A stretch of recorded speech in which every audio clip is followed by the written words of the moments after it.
The most important work of your life is the work you do within your soul. This is Home Improvement for the Soul. Hi, I'm Maddie Cheers, and welcome to Home Improvement for the Soul. I would just like to say in this episode with Tal Mendelbaum Ben Moshe that these episodes were recorded at my house on Zoom because of the timing. Tal lives in Israel, and it's difficult to get the timing lined up with New York. So the sound quality isn't going to be quite what you're used to from those that were recorded here at Paradise Studios. But you'll still be able to enjoy her brilliance. Thank you for joining us. Hello, and welcome to Home Improvement for the Soul. I am Maddie Cheers, and I am really pleased to have as my special guest today, Tal Mendelbaum Ben Moshe.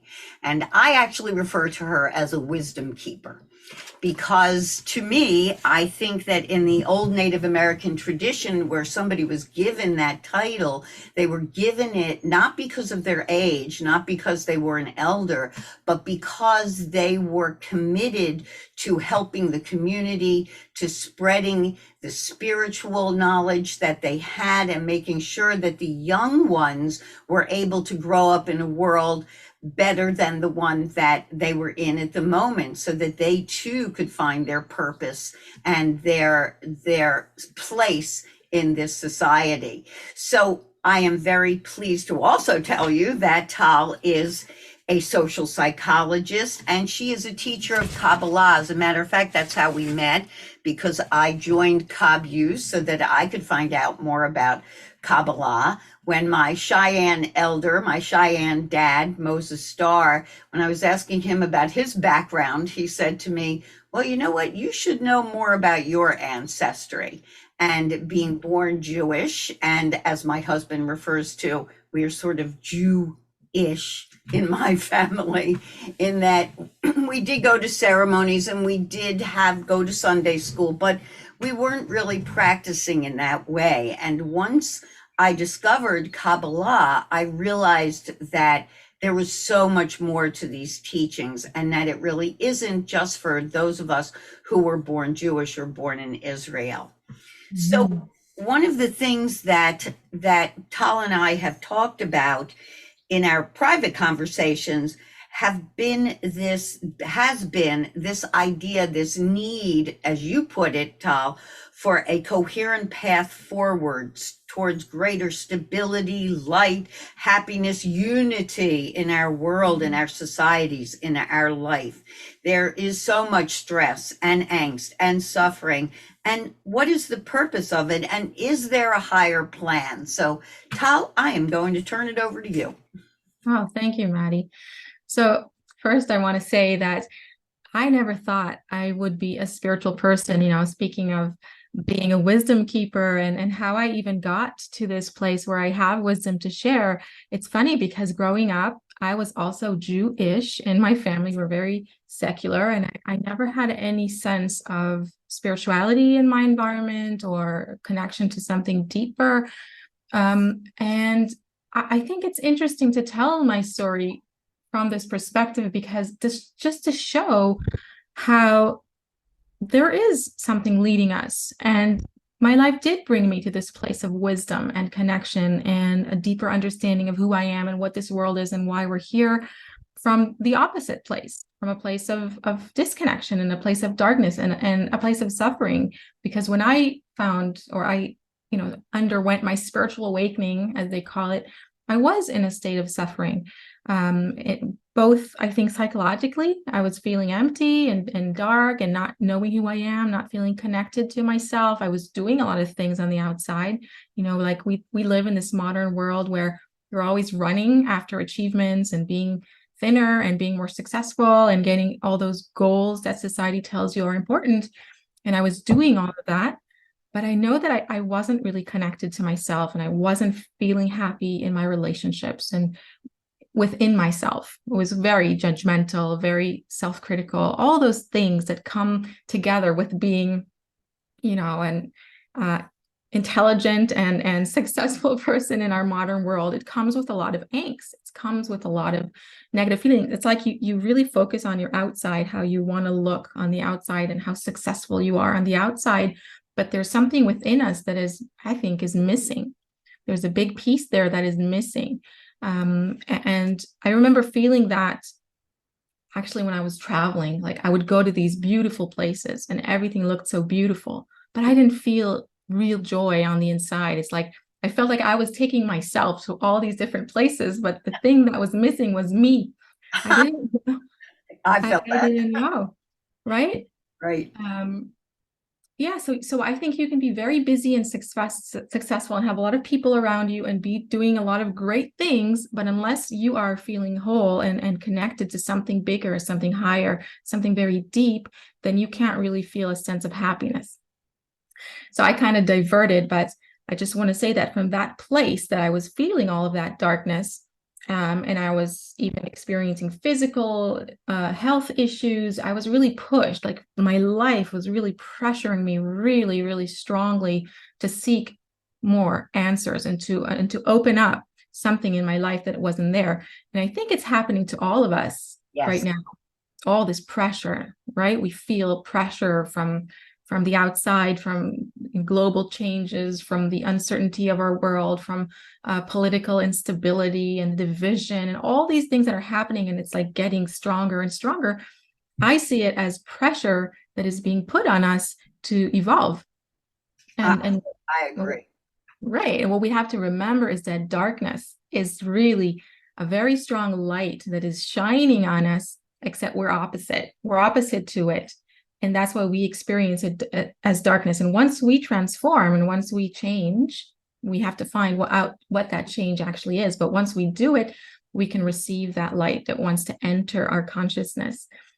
And so through that big darkness I was feeling in my early 20s, that's where my spiritual path opened up and I started searching. And then eventually I found Kabbalah, which I didn't know anything about, even being Israeli and Jewish, because it's been concealed for thousands of years.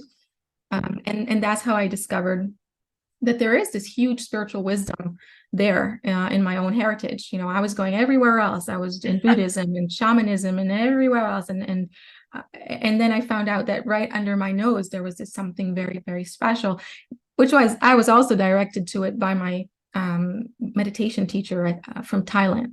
He told me there's something there and I didn't know. So just an interesting thing about Kabbalah. And yeah, it's totally universal and it really, it just adds to everything else you're doing, everything else you're learning.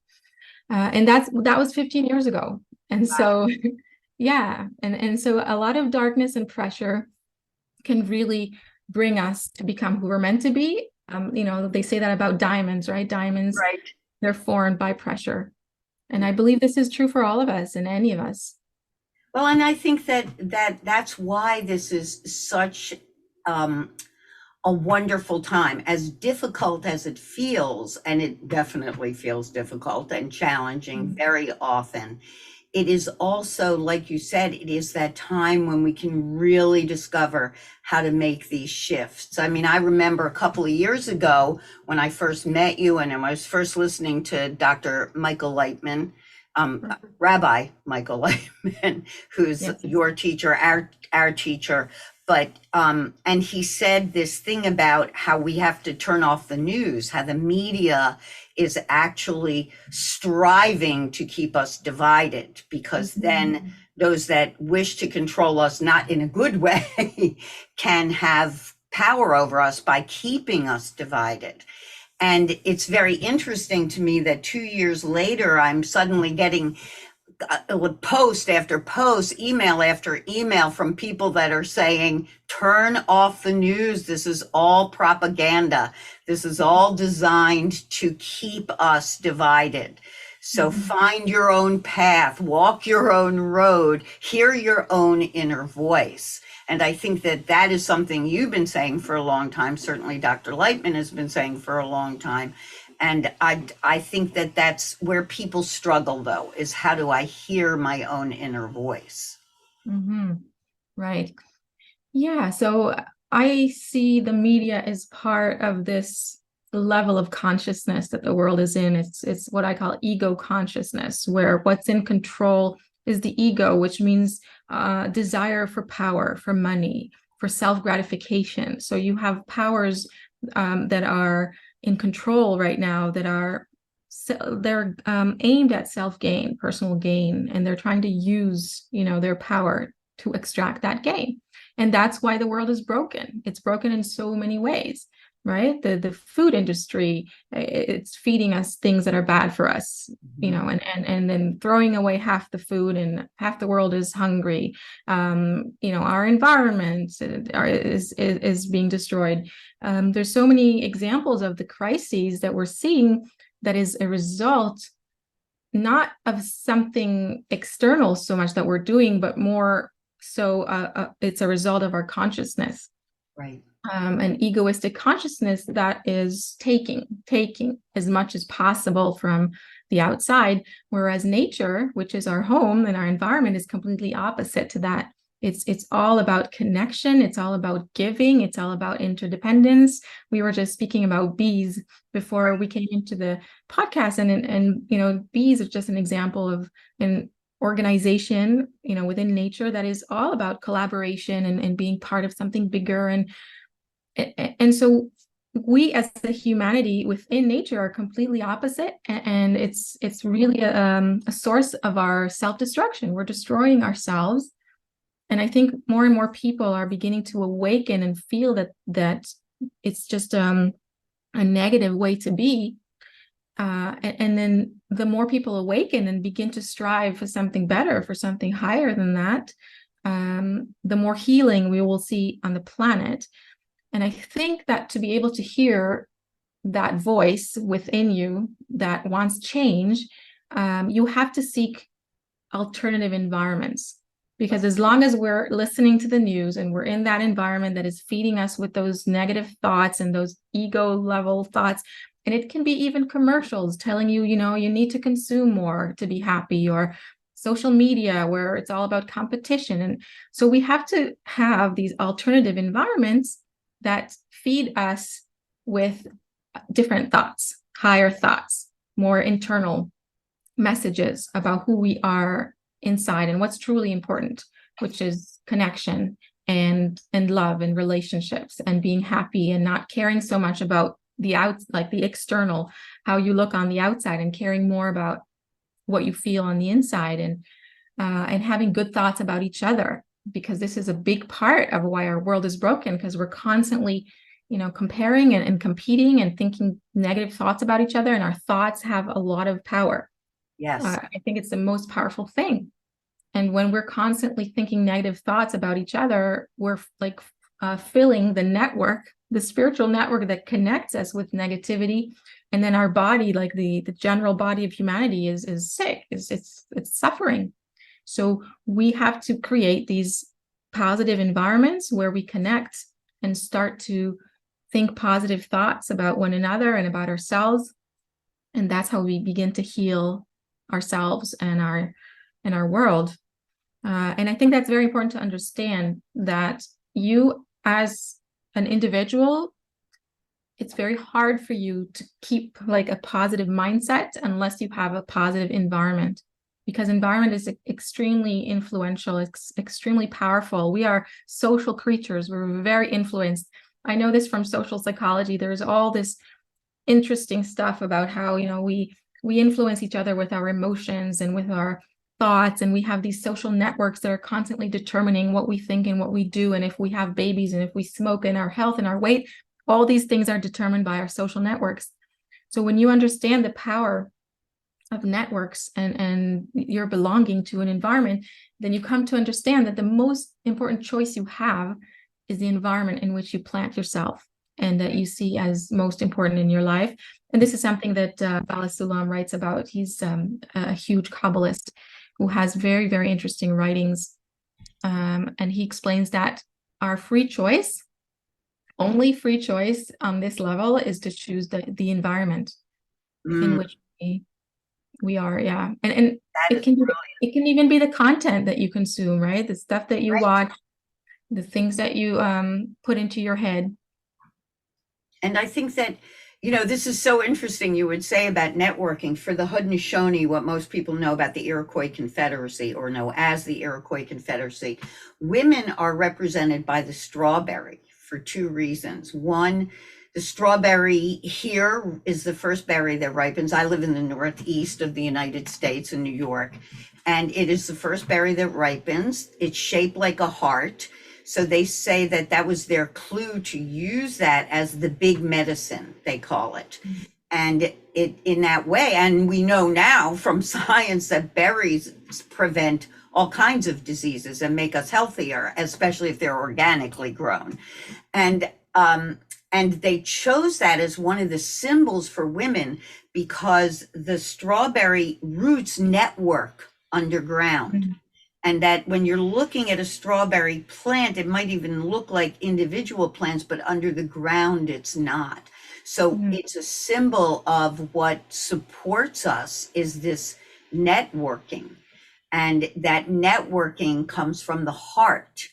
And the big medicine, I love that how that intertwines with everything you're saying, that this is what heals us, for us to look at nature and network in the way that nature does. Yes. Yeah, I love all the similarities between that Haudenosaunee wisdom and Kabbalah. And I think the similarities are because it's a wisdom of nature. It's a wisdom that comes from living close to nature, feeling nature, understanding nature. And these are natural laws. And we human beings, we are often disconnected from that. That's what's so interesting. All other species, all other animals, they're instinctually connected to nature. They know what to do. They have that wisdom ingrained in their biology. And then we human beings have this kind of extra component, which are our evolved brain, that it allows us to be disconnected from nature and disconnected from its laws and from its wisdom. And it's funny because it looks like it's the opposite. It's kind of like we were given a curse, not a gift, to be the most evolved creature and yet the most destructive creature. And then we have to discover why this is actually a gift. The gift here was actually to allow us to create the same connection to nature that animals have, the same kind of wisdom that they have, except we have to do it consciously. We have to do it willingly, of our own choice, through awareness, not through instincts. Right. Yeah. Exactly. And that's the gap that we are now needing to bridge, because we've already reached that state in our evolution where nature is pressuring us and telling us, you're ready to step out of that instinctual place where you're just, evolving and growing without any awareness, and begin to grow and evolve consciously. Yep. This is that point. And I think that when we remember that, we don't feel so alone. I think a lot of people, you pointed this out when we talked and in a text we exchanged, that one of the problems you're seeing, one of the problems we're all seeing as wisdom keepers, no matter what age we are, is that people, especially young people, are feeling very alone. And what nobody, I won't say nobody, because Native people certainly know this here, what we're not telling our children is that you can connect some way with nature, and maybe your group isn't in sports, and maybe your group isn't in literature, but you could find a hiking club, and once you find that some vehicle, some group that connects you with nature, now you have an even bigger connection.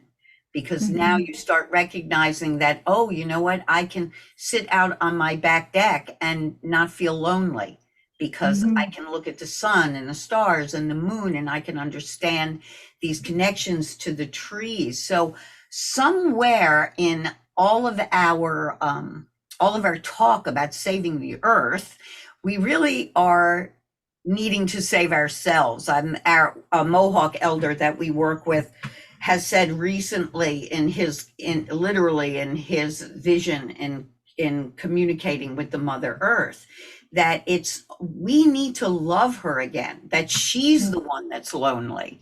And that all of this that we're seeing is because we have disconnected from her, which is exactly what Kabbalah is saying in learning from nature. Yes. Yeah, and that's beautiful. It's true.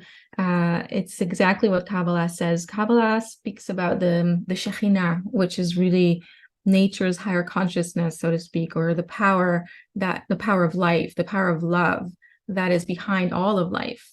In Kabbalah, there's just one force that is nature, God and nature. It's really the same thing. And so to connect to nature is to connect to God, is to connect to spirit, to Mother Nature's consciousness. And it's written that she, or you can call it she, is missing us so badly. Like the Shekhinah is missing her parts. We are her parts, and we are disconnected from her. And they say, even, this is very beautiful, that if you feel a longing to connect to spirit, to God, to nature, that means that spirit is actually longing for you. So that longing within you is really the call of spirit within your heart to reconnect, to go back to that connection with nature or spirit, or there's so many ways to call it. And that, I feel, is exactly the answer to loneliness. We have a deep existential loneliness because we have been disconnected from our source.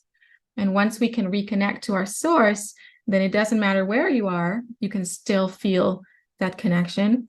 And what's special about Kabbalah is that it teaches you that the way to reconnect to source, to spirit, to nature is really through the connections to other people. It puts the connection with other people as kind of like the prerequisite for your connection to spirit. And this is a very deep thing, because maybe, I don't know if I should go into it very deeply, but just like really in a nutshell, the way for us to connect to spirit, as I said before, is through personal transformation. In our initial level of consciousness, our egoistic consciousness, we can't really communicate with nature. We can't really communicate with spirit, because it's speaking the language of unity. It's speaking the language of love. And despite the fact that we all think that we are good people, and I'm sure we're all good people, we have to acknowledge that to begin with, in our process of evolution, we are the opposite of that quality, because we have a consciousness of separateness. We have a consciousness of self-focus, of self survival. That's just the way we were created. And then we have that conscious process of evolution to go through to attain the quality of nature, which is the quality of love and connection, and to become more like her. And then when you can become more like her, that's when you can really connect with her and talk to her and partner up with her. And that's when you need other people. Yeah, that is beautiful. And that is a great place to end. And actually, it's also a great jumping off point for our next podcast together. So I'm going to ask you to please give everybody your contact information so they can find you directly wherever you are. Great. Yeah. So I have a website. It's called choosingtoconnect.com, and you can find all kinds of guides and articles and things there, and connect with me through the website. I think that would be best. I'm also on Instagram. You can just write Tal Mandelbaum and you'll find me there. So yeah, I'd love to connect with everybody.